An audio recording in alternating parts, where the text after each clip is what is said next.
अस्सलाम वालेकुम गाइस। तो सी प्लस प्लस के कोर्स को आगे बढ़ाते हैं और आज हम देखेंगे कि रेफरेंस वेरिएबल्स क्या होते हैं और रेफरेंस वेरिएबल्स को हम एज ए पैरामीटर किस तरह पास करते हैं। तो चलिए स्टार्ट करते हैं और सबसे पहले हम देखते हैं कि रेफरेंस वेरिएबल्स क्या होते हैं। Reference variables are used as a function parameter allow access to the original argument. देखें, हम पहले क्या करते रहे हैं, हम सिंपल वेरिएबल को एज ए आर्गूमेंट पास करवाते रहे हैं।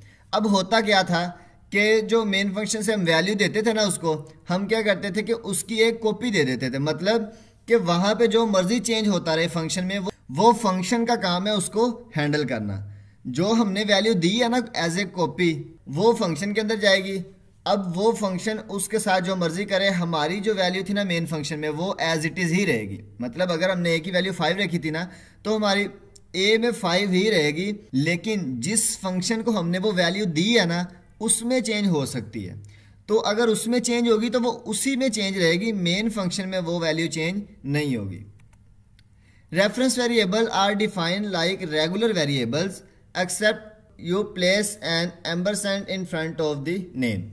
अब रेफरेंस वेरिएबल को हम सिंपल वेरिएबल्स की तरह यूज़ करते हैं। सिर्फ उनके सामने हम क्या करते हैं, एक साइन लगा देते हैं, ये वाला साइन, ठीक है, एंड वाला साइन। इसको हम पढ़ते हैं एम्परसेंड। ये हम रेफरेंस वेरिएबल्स के आगे लगा देते हैं और फिर क्या बन जाता है, वो रेफरेंस वेरिएबल बन जाता है। रेफरेंस वेरिएबल ये कहता है कि इस रेफरेंस के ऊपर जो वैल्यू पड़ी हुई है ना, वो ले लो, ठीक है।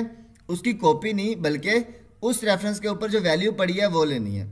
हम अभी देखेंगे कोड में कि ये किस तरह जो है वो वैल्यू एज ए रेफरेंस लेते हैं।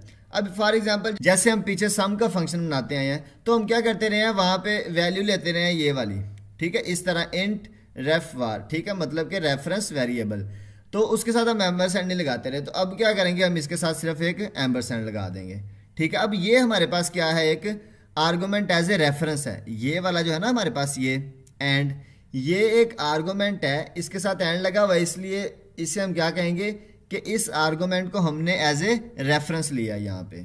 गाइस, तो चलते हैं VS कोड पे और वहाँ पे जाके अपना प्रोग्राम करते हैं और लॉजिक को समझते हैं कि रेफरेंस वेरिएबल्स किस तरह यूज़ होते हैं। गाइस, मैंने VS कोड को ओपन कर लिया और सबसे पहले जो है ना, मैं आपको ये बताऊंगा कि पास बाय वैल्यू हम किस तरह करते थे। थोड़ा सा उसका ओवरव्यू दे के उसके बाद हम पास बाय रेफरेंस की तरफ आएंगे। तो सबसे पहले मैं क्या करता हूँ, कोड लिख लेता हूँ।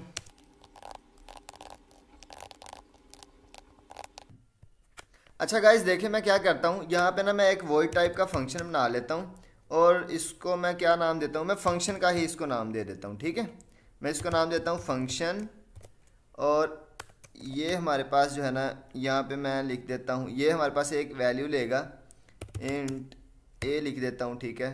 और यहाँ पे हम क्या करते हैं, A equals to A asterisk two, मतलब उसको डबल कर देते हैं। और यहाँ पे मैं प्रिंट करवा देता हूँ the value of a is a, और यहाँ पे मैं क्या करता हूँ, एंटर लगा देता हूँ। अब मेन में हमने क्या करना है, देखें, ये अभी मैं आपको वो बताने लगा हूँ जो हमने पहले किया है, जो हमने पहले कर चुके हैं ना पास बाय वैल्यू। अभी मैं आपको वो करवा रहा हूँ, फिर पास बाय रेफरेंस आपको इजीली समझ आ जाएगा। अब यहाँ पे मैं एक वेरिएबल ले लेता हूँ x, और इसको मैं वैल्यू दे देता हूँ 10 दे देते हैं, ठीक है। और यहाँ पे मैं क्या करता हूँ, मैं फंक्शन को कॉल करता हूँ और इसको जो है मैं क्या पास करवा देता हूँ, x पास करवा देता हूँ, ठीक है। अब मैं सेव करके प्रोग्राम को रन करता हूँ और हमारे पास क्या हो गया, 20 प्रिंट हो गया। अब 20 प्रिंट क्यों हुआ था कि ये जो है ना, हमने इधर 10 दिया है, 10 की वैल्यू अपडेट हुई है, मतलब उसने उसको 2 से मल्टीप्लाई किया और 20 प्रिंट कर दिया। अब देखें, चीज़ मैं आपको समझाना क्या चाह रहा हूँ। देखें, अब मैं क्या करता हूँ, मैं ना इधर सी आउट और मैं इधर लिखता हूँ दी वैल्यू ऑफ ए इज, और यहाँ पे मैं लिख देता हूँ एक्स। सॉरी, यहाँ पे ना मैंने लिखना था एक्स, क्योंकि हम मेन फंक्शन में हमारे पास एक्स है ना, तो हम एक्स की वैल्यू लिखते हैं। अभी सिर्फ आप ये देखें कि मैं क्या कर रहा हूँ, अभी हमने कॉन्सेप्ट नहीं समझना, अभी सिर्फ आप ये देखें मैं क्या कर रहा हूँ। अब देखें मैंने क्या किया था, ये एक्स था ना हमारे पास, मैंने x की वैल्यू इस फंक्शन को दी। मैंने कहा इस फंक्शन ने क्या किया, x की वैल्यू डबल कर दी। जब x की वैल्यू डबल कर दी तो यहाँ पे क्या आ गया हमारे पास, x फंक्शन कॉल हुआ, x की वैल्यू डबल हो गई थी ना 20। लेकिन जब मैंने x को प्रिंट करवाया यहाँ पे, तो हमारे पास क्या हुआ, एक्स की वैल्यू 10 ही प्रिंट हुई है। देखो the value of x is 10, the value of A is 20, मतलब ऊपर तो 20 हो गई लेकिन नीचे 10 हुई। अब ये क्या हुआ था, पिछले लेक्चर में हमने ये कॉन्सेप्ट सीखा था कि यहाँ पे एक्स ने क्या किया है, एक कॉपी दी है अपनी इसको। एक्स की वैल्यू चेंज नहीं हो सकती, क्यों? क्योंकि इसने अपनी कॉपी दी है, इसने अपनी ओरिजिनल वैल्यू नहीं दी। अब मैं क्या करता हूँ, मैं ना इधर एक चीज़ प्रिंट करवाता हूँ, cout the value of x before function calling is. अब ये हमारे पास क्या हुआ है कि अभी तक फंक्शन कॉल नहीं हुआ और एक्स की वैल्यू मैं प्रिंट करवा रहा हूँ, ठीक है। अब यहाँ पे क्या होगा, द वैल्यू ऑफ एक्स मैं लिखता हूँ आफ्टर फंक्शन कॉलिंग। अब ये हमारे पास आफ्टर फंक्शन कॉलिंग, अब मैं ना प्रिंट करता हूँ और उसके बाद जो है ना हम अपने टॉपिक पे आते हैं, जो आज का हमारा टॉपिक है। देखें अब यहाँ पे क्या हुआ था, एक्स की वैल्यू थी हमारे पास, पहले एक्स की वैल्यू 10 प्रिंट हुई है, ठीक है। अभी हमने फंक्शन कॉल नहीं किया, ठीक है। उसके बाद हमने फंक्शन कॉल कर दिया तो एक्स की वैल्यू 20 प्रिंट हो गई। 20 क्यों प्रिंट हुई है, क्योंकि ऊपर फंक्शन ने इसको डबल कर दिया। जब मैंने फंक्शन के बाद जो है वो कॉल किया, ठीक है, फंक्शन को कॉल करने के बाद एक्स की वैल्यू प्रिंट करवाई है, तब भी हमारे पास 10 ही थी, मतलब एक्स की वैल्यू चेंज नहीं हुई। अब वो चेंज क्यों नहीं, क्योंकि इसने एक कॉपी दी थी इसको, इसने ओरिजिनल वैल्यू अपने पास ही रखी हुई थी, ठीक है। ये हमारे पास ओरिजिनल वेरिएबल है, ये उसकी कॉपी आई थी। लेकिन अगर मैं यहाँ पे लगा देता हूँ एम्बरसैंड, अब एम्बरसैंड क्या करेगा, एम्बरसैंड ये नहीं कहेगा कि भाई मैं इसकी कॉपी लूंगा। यहाँ से हम क्या करेंगे, इसका एड्रेस दे देंगे। यहाँ पे हम एक्स का एड्रेस देंगे, हम कहेंगे कि भाई इस एड्रेस के ऊपर एक वैल्यू पड़ी है, जो भी पड़ी है वो वैल्यू आप उठा लो। ये वाली वैल्यू उठा के ये ले जाएगा। अब हमारे पास कोई वैल्यू नहीं होगी, मतलब एक दफ़ा तो एक्स की वैल्यू हो गई, उसके बाद ये फंक्शन एक्स की वैल्यू ले गया। देखें मैं ना आपको यहाँ से एक चीज़ समझाता हूँ, पहले ना मैं प्रोग्राम रन करता हूँ, आपको इसके आउटपुट दिखाता हूँ, उसके बाद जो है ना मैं आपको कॉन्सेप्ट बताता हूँ। देखें अब क्या हुआ है, पहले यहाँ पे भी 10 आ रहा था और नीचे भी 10 और दरमियान में 20 आ रहा था, लेकिन अब ऊपर भी 10, ये भी 20 और ये भी 20। अब हुआ क्या है, यहाँ पे जब हमने प्रोग्राम को देखा तो एक्स की वैल्यू हमारे पास क्या आ गई, 10 आ गई। अब फिर हमारे पास जो एक्स की वैल्यू थी ना, वो इस फंक्शन ने ले ली, इस फंक्शन ने एक्स की वैल्यू इस फंक्शन के पास चली गई।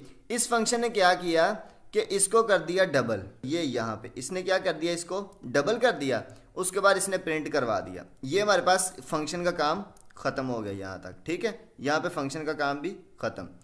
अब देखिए जब हम यहाँ पे आए हैं तो x की वैल्यू जो है वो अपडेट हो चुकी थी, मतलब कि x की वैल्यू क्या हो चुकी थी, 20, तो यहाँ पे 20 प्रिंट हो गया। लेकिन पहले वाले केस में क्या था कि x की वैल्यू 10 थी, x ने क्या किया, x प्रिंट हुआ पहले, उसके बाद इसने अपनी कॉपी दी इसको, x ने अपनी ओरिजिनल वैल्यू नहीं दी, उसने क्या किया था, इसको कॉपी दी थी, वो कॉपी इधर गई, उसने वैल्यू अपडेट की, 20 आ गई। फिर इधर आया जब तो x की वैल्यू हमारे पास क्या थी, 10 नहीं थी, मतलब उसने अपनी वैल्यू तो नहीं ना दी थी। लेकिन जब हमने एज ए रेफरेंस पास किया है तो ये जो हमने एम्परसैंड लगाया ना, इसने क्या किया है, इसने ओरिजिनल वैल्यू ले ली है, इसने कॉपी नहीं ली बल्कि क्या किया है, इसने ओरिजिनल वैल्यू ले ली है। तो इसको हम कहते हैं कि हम जो है वो पास बाय रेफरेंस कर रहे हैं, ठीक है, कि हम वैल्यू को एज ए रेफरेंस पास कर रहे हैं। इसको हम क्या कहते हैं, रेफरेंस आर्गूमेंट भी हम इसको कहेंगे। ये जो हमारे पास चीज़, ये जो मैंने रेज कर दी, ठीक है, इसको हम रेफरेंस आर्गूमेंट भी कहेंगे, आर्गूमेंट एज ए रेफरेंस, ठीक है। अब देखें रेफरेंस हमारे पास जो है ना हम प्रिंट भी करवा सकते हैं, मतलब जो है ये अगर मैं लिखूं यहाँ पे सी आउट, मैं कहता हूँ दी रेफरेंस ऑफ एक्स इज, अब एक्स का रेफरेंस भी मैं प्रिंट करवा दूँ, मैं कहता हूँ एम्परसेंट ऑफ एक्स और मैं एंडर लगा देता हूँ, ठीक है। अब देखें जब मैंने अकेला एक्स लिखा तो क्या हुआ था, एक्स की वैल्यू प्रिंट हुई थी, लेकिन जब मैं एम्बरसेंड उसके साथ लगा दूंगा तो फिर क्या होगा, हमारे पास एक्स का एड्रेस प्रिंट होगा। देखें ये जो है ना हमारे पास ये हमारे पास एक्स का एड्रेस प्रिंट हुआ है, ये वाला। अब ये हमारे पास होता है हमेशा हेक्साडेसिमल में, लेकिन हम चाहते हैं कि हमारे पास, हमें तो हेक्साडेसिमल में अब ये नहीं पता चल रहा कि ये कितना एड्रेस है इसका, ठीक है। लेकिन अगर आप चाहते हैं कि ये हमारे पास किस में आए, डेसिमल में आए, तो आप यहाँ पे क्या करेंगे, लॉन्ग और साथ में एम्बरसेंट ऑफ एक्स लिख देंगे। इसको मैं डिलीट कर देता हूँ। अब मैं प्रोग्राम को रन करता हूँ और अब हमारे पास एड्रेस किस में आया है, डेसिमल में, ठीक है। अब हमारे पास एड्रेस डेसिमल में आ गया। बेसिकली प्रोग्राम में होता क्या है कि यहाँ पे ना एज ए रेफरेंस जब हम देते हैं ना, तो हम उसका एड्रेस दे रहे होते हैं, मतलब हमने किसी का एड्रेस दे दिया, हमने कहा कि भाई घर में जो चीज़ भी है ना वो उठा लो। अब वो घर एज ए कॉपी नहीं जा सकता, वो घर की सारी चीज़ें अगर हम ले जाएंगे तो क्या पीछे वही चीज़ें दोबारा बचेंगी? बिल्कुल नहीं बचेंगी, ठीक है। तो इसी तरह है कि जब हम एज ए वैल्यूज़ को पास कर रहे होते हैं ना, तो फिर क्या होता है कि वो ले जाती है चीज़, ठीक है। जैसे मैंने आपको एग्जांपल दी थी कि नोट्स की, ठीक है, कि मेरे पास भी एक नोट्स है, उसकी मैं कॉपी करवाता हूँ और अपने फ्रेंड को दे देता हूँ। अब फ्रेंड जो है उसके साथ जो मर्जी करे वो उसका फेल है, ठीक है, हमें उससे कोई गर्ज नहीं, क्योंकि हमारे पास एक कॉपी है और वो चेंज नहीं हो सकती। लेकिन रेफरेंस में क्या होता है कि मेरा दोस्त मुझसे मेरे ही नोट्स ले गया उधार, और उसने क्या किया है, यहाँ पे समझो ये x10 मेरे नोट्स हैं और यहाँ पे वो मेरा दोस्त ले गया उधार मुझसे। उसने क्या किया, इसको 2x करके दे दिया, उसको 2x से मल्टीप्लाई कर दिया। अब जब मेरे पास नोट्स रिटर्न हो के आए तो क्या थे, वो 2x थे। इस तरह भी अगर आप इसको याद रखना चाहें, इस कॉन्सेप्ट को अंडरस्टैंड करना चाहें तो कर सकते हैं। तो उम्मीद है कि आपको आज का लेक्चर समझ आया होगा। अगर आपको समझ नहीं आया तो आप कमेंट में क्वेश्चन पूछ सकते हैं। अगर आपको आज का लेक्चर समझ आया तो कमेंट में आप हमें अपना फीडबैक भी दे सकते हैं। अगर आप इस चैनल पर नए हैं तो चैनल को सब्सक्राइब करना ना भूलें। अगर वीडियो पसंद आई है तो उसको लाइक और शेयर भी कर दें। तब तक के लिए अल्लाह हाफिज़, मिलते हैं नेक्स्ट लेक्चर में।